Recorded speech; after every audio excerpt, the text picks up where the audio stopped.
Hi there, my name is Nate Kokernot. Welcome to my channel. Today I'm going to continue to explore the MBTI personality type system, which was basically developed on top of Carl Jung's cognitive functions theory.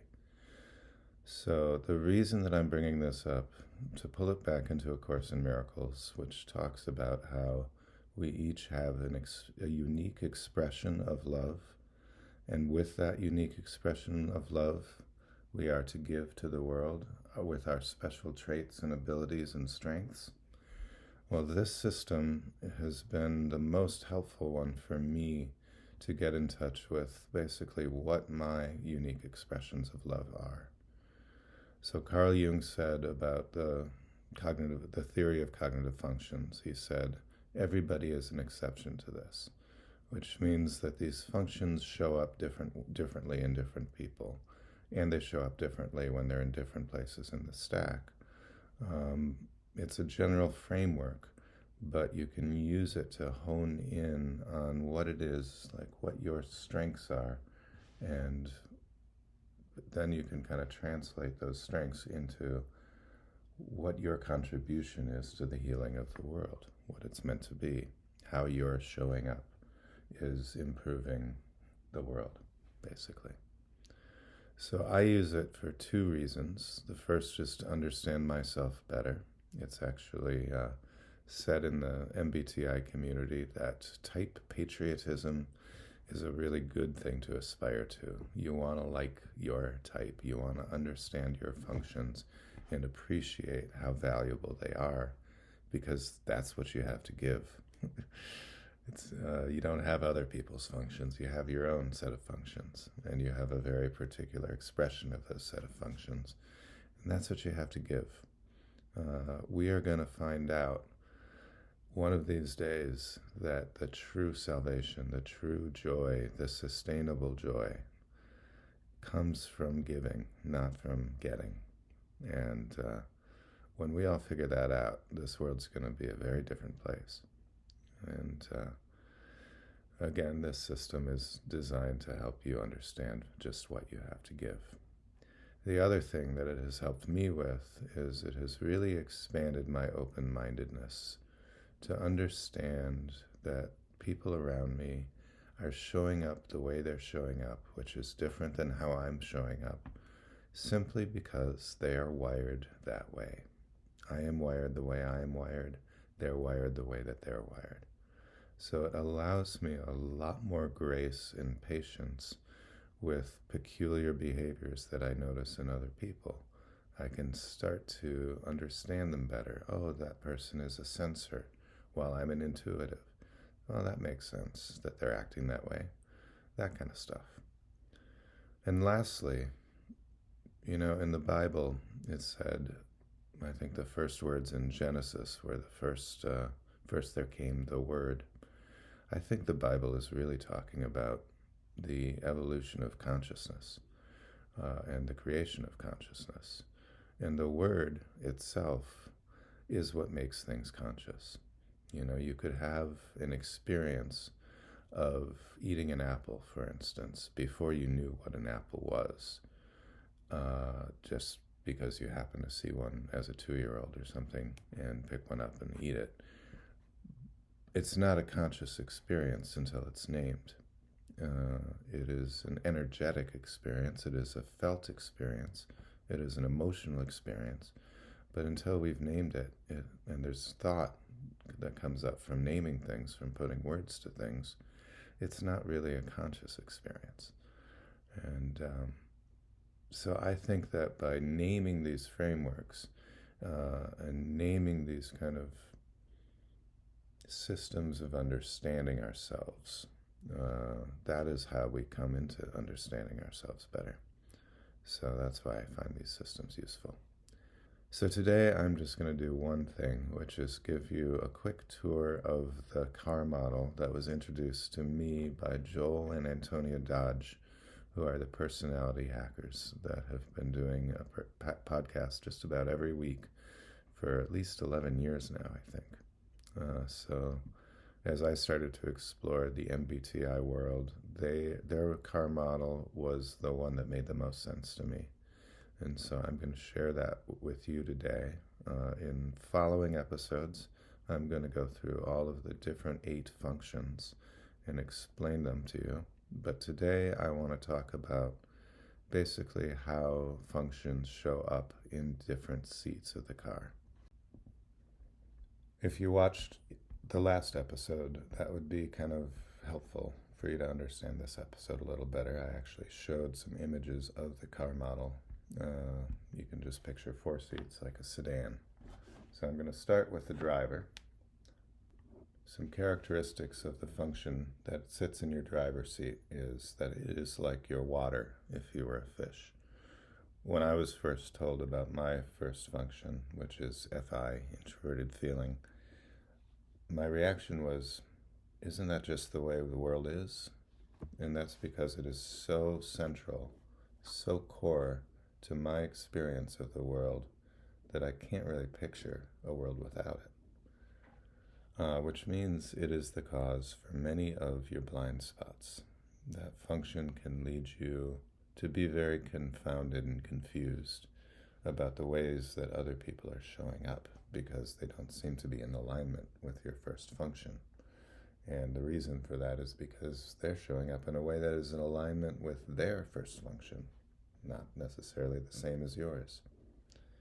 It is considered to be a nature function rather than a nurture function. And you're always going to feel confident about it, and you should feel confident about it.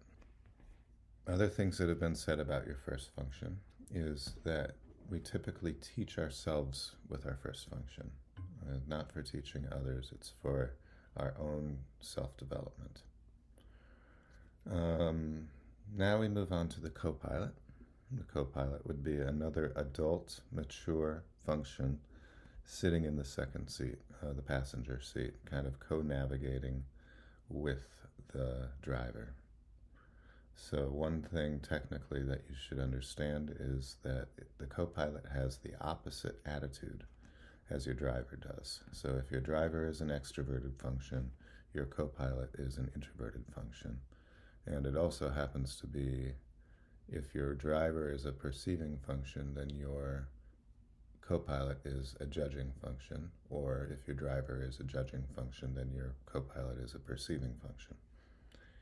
It is considered to be your personal growth function. It's what you really want to nurture in yourself. Once you kind of come into understanding what it is and start to notice how it shows up in you, you really want to nurture that for your own personal development and growth. And what it does is it holds hands with your driver to basically get you through life. You need to have both a way of seeing things, of taking in information, and you need to have a way of making decisions with that information. And the two need to work together in order just to proceed through life. It's also said that the second function is the function that you want to teach to others, mostly through demonstration. So to just use myself as an example, extroverted intuition is my co-pilot function. And so if you followed me on my YouTube channel, you know that I like to kind of dabble in all these different disciplines of thought, like science, history, quantum physics, psychology, attachment theory, A Course in Miracles. And my mind just likes to connect dots between all of those things and come to kind of deeper understandings through that process. Now we're going to move on to the 10-year-old. It is the same attitude or extroversion or introversion as your driver is, which means that it is the opposite attitude as your co-pilot, and that is important because it often loops around your co-pilot to hold hands with your driver. In other words, your driver is always kind of cooperating with either your second function, your co-pilot, or your third function, the 10-year-old. Which means, again, the 10-year-old is the same kind of function, either perceiving or judging, as your co-pilot is. The reason that it loops around the second function, the co-pilot, sometimes, is because it takes less energy to stay in the same attitude. It's difficult to make the transition from extroversion to introversion, or the same in reverse. And so if we're feeling lazy and not as engaged, we can easily just like skip over our co-pilot, which is actually a more mature function than our 10-year-old. It's an adult. And so that can sometimes cause loops, and that can be kind of unsettling at times. Another thing about the 10-year-old and why it's called a 10-year-old function in the card model is because it does require external validation to feel like confident. Think about a 10-year-old at a music recital. It's really only until they hear the affirmation from the parents at the end of the recital, "You are the greatest, you are so awesome up there," that they start to believe that they really did perform well. And so that is kind of the relationship we have with our 10-year-old function, is an uneasy relationship. Like, am I good at this? And typically, if we get external validation around this function, we can start to feel like we're good at it. Then there's the 3-year-old. And the 3-year-old function you're never going to feel good at, no matter how much you develop it. And developing these functions, even the backseat functions, is something that I recommend we all do, because it does make us more well-rounded, and it gives us more flexibility and adaptability to have 4 really well-developed functions instead of 2. But the thing you got to understand is you're never going to feel confident about this function. It is a default function, and it's often resorted to when other functions have failed to deliver. And so it kind of comes up by default and in a sense, or in a place of desperation, you could say. It is then, therefore, very susceptible to tantrums. I have a great story about one of my tantrums out in public due to my 4th function, but I'm not going to share that now. And it never feels confident, no matter how much you develop it. And so the best thing to do is really not beat yourself up about it, not to have really high expectations of yourself, which is actually advice that Joel and Antonio, the personality hackers, give about both of your backseat functions, is don't have high expectations of yourself in those areas, because you're never really going to feel confident about it, and that would basically affect your level of self-love. And I'm here to tell you that loving yourself is actually one of the most important things you can do to save the world. You have to start with loving yourself and seeing yourself as innocent and as good enough. And so these MBTI framework kind of has, at least the way that I've felt into it, it has created a way for me to understand my growth points and what I have to contribute to this world, how I teach, essentially. So I'm going to leave it there today, but I do want to remind you, 2 episodes ago, I shared an invitation for a workbook lesson Zoom meeting every single morning in 2026. That is something that I'm committing to showing up for, and I hope that you will as well, because the workbook for A Course in Miracles is the only healing modality that I personally can stand behind and say, this works. You just have to do it. And so I'm going to do it. I've done it a couple of times before, but I've never led a group through the workbook before, and I want to do that in 2026. So if you go to the More section below, you will see there's a little special announcement in there, and it gives some description of what's going to be happening and how to sign up. Thank you for joining me today, and if you're finding this ideas helpful, please like and subscribe to the channel. It'll do me a lot of good in getting these ideas out to the rest of the world. I hope that you all have a wonderful day, full of blessings and miracles, and I will see you again next time. Bye for now.